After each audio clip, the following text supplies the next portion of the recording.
الرحیم الحمد للہ رب العالمین والصلاة والسلام علی سیدنا محمد خاتم النبیین وعلی آلہ وصحبہ اجمعین۔ اس وقت کوئی جذباتی تقریر نہیں کرنی ہے، بلکہ بہت کام کے ضروری شرعی مسائل میں آپ سے عرض کرنا چاہتا ہوں۔ پہلی بات، ہر متولی کو یہ سوچنا چاہیے کہ میں اللہ تعالی کی طرف سے ذمہ دار ہوں۔ ابھی کے رحمان صاحب نے جو بات اٹھائی ہے کہ ہمارے اندر سے جو لوگ کھا جاتے ہیں ان کا حل کیسے کریں گے، میں تو یہ میرے بڑے ہیں، سب میری اس گستاخی کو معاف کریں گے۔ جو لوگ اس طرح کی وقف کی جائیدادوں کو ناجائز طریقے سے ہڑپ کر جاتے ہیں، میں ان کو وقف مافیا کہتا ہوں۔ یہ وقف کے مافیا ہیں اس دور کے۔ تو جتنے بھی متولی حضرات ہیں ان کو پہلے دل میں یہ سوچنا چاہیے کہ اللہ تعالی کے لیے جو چیز وقف ہوئی ہے اس کی نگرانی کی ذمہ داری اللہ نے آپ کو حوالے کی ہے۔ اور دنیا میں 2 سال کی اگر قید کی سزا کا ڈر نہیں ہے تو کیا جہنم اور قبر کے عذاب کا بھی ڈر نہیں ہے؟ ایک مومن کے دل کے اندر دنیاوی عدالت اور کورٹ کی 2 سالہ سزا سے بڑی قبر اور قیامت کی سزا کی ڈر ہونا چاہیے۔ میں ان کو وہ آخرت کا ڈر یاد دلوانا چاہتا ہوں۔ ان متولی حضرات کی خدمت میں ایک حدیث عرض کرتا ہوں۔ حضرت ابو ذر غفاری رضی اللہ تعالی عنہ نے ایک مرتبہ حضرت نبی کریم صلی اللہ علیہ وسلم سے عرض کیا، حضور مجھے ایک جگہ کا حاکم یعنی ذمہ دار بنا دیجیے، یعنی مجھے عہدہ دیجیے۔ تو اللہ کے نبی کا جواب سنیے ذرا کان کھول کر کے۔ حضرت نبی پاک صلی اللہ علیہ وسلم نے جواب میں ارشاد فرمایا، انک ضعیف، ابو ذر اس ذمہ داری کو ادا کرنے کے اندر میں تم کو کمزور دیکھ رہا ہوں، میں تمہیں کمزور دیکھ رہا ہوں۔ اور آج تو ہر آدمی یہ چاہتا ہے کہ مجھے عہدہ ملے، میرا نام ہو اور میرے ہاتھ میں سارا سنچالن کا پاور آ جائے۔ کیسے خواب ہم لوگ دیکھتے ہیں۔ اللہ کے نبی فرماتے ہیں کہ تم ضعیف اور کمزور میں تم کو دیکھتا ہوں۔ آگے کا جملہ سنیے، اس سے بڑا اہم۔ حضرت نبی پاک صلی اللہ علیہ وسلم نے ارشاد فرمایا، وَإِنَّهَا يَوْمَ الْقِيَامَةِ خِزْيٌ وَنَدَامَةٌ، یہ ذمہ داری، یہ عہدہ کل قیامت کے دن تمہارے لیے رسوائی اور ندامت اور شرمندگی کا ذریعہ ہوگا کہ کاش کہ میں دنیا کے اندر اس میں نہ پڑتا۔ اسی لیے کہ وقف کی جائیداد کا 1-1 روپیہ، 1-1 پیسہ اور 1-1 انچ زمین کی ذمہ داری ان متولیوں کے اوپر عائد ہوتی ہے کہ وہ اس کی حفاظت اور نگرانی کرے۔ میں آج کل کہا کرتا ہوں، ابھی تو یہ بات آپ سن رہے ہیں کہ وقف ہوتے ہی وہ چیز مالک کی ملکیت سے نکل جائے گی، چاہے وقف بورڈ میں اس کا رجسٹریشن نہ ہوا ہو۔ اب وہ خود بھی بیچ نہیں سکتا، اس کی اولاد، اولاد کے بعد کی اولاد، گرانڈ اولاد، وہ بھی نہیں بیچ سکتے۔ لیکن اس وقت ہو کیا رہا ہے، زمینوں کے بھاؤ جب سے زیادہ ہو گئے، ایمان اور امانت کا بھاؤ ڈاؤن ہو چکا ہے۔ ایمان کا بھاؤ بھی ڈاؤن ہو گیا، امانت داری کا بھاؤ بھی ڈاؤن ہو چکا ہے۔ دادا نے وقف کی تھی پراپرٹی لیکن وہ رجسٹر نہیں ہو سکی، آج پوتا بیٹا اس کو بیچ رہا ہے اور میں مفتی ہوں، وہ حرام کا پیسہ اپنے پیٹ میں کھا رہا ہے۔ اور قرآن میں اللہ نے ارشاد فرمایا، ان الذین یاکلون اموال الیتامی ظلما انما یاکلون فی بطونہم نارا، جو اس طرح حرام کا مال کھاتے ہیں وہ اپنے پیٹ میں جہنم کی آگ بھر رہے ہیں، اور کل قیامت کے دن اللہ تعالیٰ ان کو جہنم کی آگ میں داخل کریں گے۔ حضرات، فتاوی شامی جو ہمارا مستند فتاوی ہے اس کے 3 حصے میں متولیوں کے لیے خاص ہدایت لکھی گئی. متولی کی ذمہ داری ہے کہ وقف کا وہیوٹ صحیح طریقے سے کرے. مسجد ہو، مدرسہ ہو، یتیم خانہ ہو، ہاسپٹل ہو، کوئی بھی وقف ہو، اس کا وہیوٹ، اس کا نظام صحیح طریقے سے برابر چلائیں. دوسری چیز، اگر وہ متولی خود اتنا لائق نہیں ہے تو اپنی نگرانی کے اندر کسی اچھے قابل لائق آدمی سے اس کی نگرانی کروائے، دیکھ ریکھ کروائے. تیسری چیز، اس کے اندر امانت داری ہونی چاہیے. قرآن میں اللہ تعالیٰ نے ایک آیت میں ذمہ داریوں کو یاد دلوا دیا.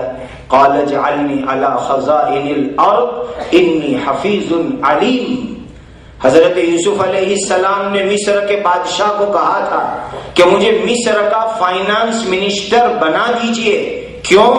کہ میں ان خزانوں کی حفاظت کا وعدہ کرتا ہوں، میں حفاظت کروں گا. اور دوسری چیز، میں امانت دار ہوں، جانتا بھی ہوں کیسے نظام چلانا.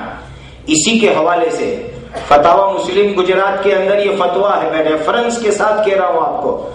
فتاوی مسلم گجرات میں یہ فتویٰ لکھا ہوا ہے، اگر کوئی متولی وقف کا نظام صحیح طریقے سے چلاتا نہیں ہے تو اس کو ہٹا دینے کی ذمہ داری بستی والوں پر عائد ہوتی ہے. اور اگر وہ اس کو ہٹانے کے اندر قانون کے مجبور ہیں تو عدالتوں میں جائے اور قانون کا سہارا لے کر بھی ایسے متولیوں کو ہٹوا دے. جو پیسے کھا جاتے ہو، وقف کی پراپرٹیوں کو ضائع کرتے ہو، برباد کرتے ہو، ایسوں کو کوئی حق نہیں پہنچتا کہ وہ متولی بن کر کے صرف عہدوں پر جمے رہے. اور سن لیجئے، میں صاف بات آپ سے عرض کروں گا، شرعی بات کہوں گا جو کہوں گا آپ سے. اگر آپ کو وقف کا نظام چلانے کے لیے، مسجد مدرسے کا نظام چلانے کے لیے جو شرعی مسائل ضروری ہے اور جو اس وقت کے گورنمنٹ کے قانون ہے وقف کے، اس کی جانکاری نہیں ہے اور آپ اس کے لائق نہیں کہ آپ اس کی جانکاری لے لیں، تو بالکل جائز نہیں کہ آپ متولی کے عہدے پر چمٹ کے رہے، رات ہونے سے پہلے، سورج ڈوبنے سے پہلے استعفا دے دے اور الگ ہو جائے. ہو کسی حال میں ان کو لیاقت نہیں کہ اس منصب پر چمٹ کر کے بیٹھے رہے. اس لیے کہ یہ شریعت کا معاملہ ہے، یہ کوئی معمولی کھیل کھلونا تھوڑا ہی ہے. اور یاد رکھ لو، ایک قصہ میں عبرت کے لیے سنایا کرتا ہوں. حضرات، کسی مرنے والے کی بری بات کبھی کہنی نہیں چاہیے. ہمارے یہاں ایک آدمی کا انتقال ہو گیا ہے. اللہ ہم سب کو بری موت سے حفاظت میں رکھے. انتقال کے بعد اس کے پورے بدن کے اوپر کالا پن آ گیا ہے. انتقال ہوتے ہی اس کا بدن کالا ہو گیا ہے اور بدن کے اوپر ڈراؤنی چیزیں پھوڑی پھنسی جیسی نکلنے لگی. لوگ حیران تھے، بیچارے نے زندگی میں کیا گناہ کیا ہوگا کہ مرتے ہی یہ سزا شروع ہو گئی. سن لو کان کھول کر کے. اس کے بڑے بیٹے کو پوچھا گیا کہ آپ کے ابا جان سے ایسا کون سا گناہ ہوا تھا؟ تو اس کے بیٹے نے کہا کہ میرے ابا جان کا ایک گناہ ایسا ہے جس کے بارے میں مجھے یقین ہے کہ اس کی وجہ سے مرتے ہی میرے باپ کو عبرتناک سزا ہوئی ہے. اور وہ گناہ یہ کہ میرے ابا مسجد مدرسے کے متولی رہے اور پیسوں کے بارے میں انہوں نے کبھی احتیاط سے کام نہیں لیا. مسجد مدرسوں کے پیسے جیب میں لے کر آئے اور گھر کا کوئی سامان خریدنے کی ضرورت پڑی تو ایسا بھی ہو جاتا تھا کہ اسی پیسے میں سے گھر کا سامان آ جاتا تھا. کہ یہ جو حرام کا مسجد کا مدرسوں کا مال کھایا، مجھے یقین ہے کہ اس کی وجہ سے مرتے ہی میرے باپ کو یہ سزا عبرتناک شروع ہوئی ہے. حضرات، میں آپ کو کہوں، کوئی میرے گھر میں سے چوری کر لے، مجھ سے آ کر معافی مانگ لے، میں معاف کر دوں گا. انشاءاللہ اللہ بھی اس کو معاف کر دیں گے، وہ خدا سے معافی مانگے. لیکن وقف کا پیسہ، چندے کا پیسہ، لوگوں کے ڈونیشن کا پیسہ، اگر اس کو تم نے غلط طریقے سے کھایا تو کس سے معافی مانگنے جاؤ گے؟ پوری قوم سے کیسے معافی مانگو گے؟ اس کی معافی کی کیا شکل ہوگی؟ اسی لیے وقف کی پراپرٹی، وقف کا چندہ اور اس کی انکم کو ضائع اور برباد کرنے سے اپنے آپ کو بچاؤ، ورنہ دنیا میں رسوائی ہے، آخرت میں خطرناک سزا ہے۔ اور میں آپ سے آگے کہوں کہ حضرات یہ چند چھوٹی چھوٹی باتوں کو آپ ملحوظ رکھیں۔ آج جنرلی ہمارے یہاں مسجد مدرسوں کے اندر یہ چیزوں کا کوئی انتظام نہیں ہے، آڈٹ نہیں ہوتا ہے، پابندی سے آڈٹ کرواؤ، ٹرسٹوں کے ٹرسٹ ڈیڈ سلامت نہیں ہے، اس کو سامنے رکھو، اور جمعہ کو پیٹی کھولو، جمعہ کے بعد تو 2 آدمی کی حاضری میں کھولو تاکہ کسی کو شک نہ ہوئے کہ متولی صاحب، ایک جگہ کے بارے میں سنا یہی سورت شہر میں کہ جمعہ کا غلہ جیسے ہی آیا متولی صاحب نے اس میں سے پیسے لے کر مسجد کے خادم صاحب کو کہا کہ مجھے بھوک بہت لگی ہے، اور اب تک جو پراپرٹیاں ہماری رجسٹر نہیں ہے ان کو جلدی جلدی رجسٹر کرواؤ، یہ بھی بہت بڑی ذمہ داری ہے۔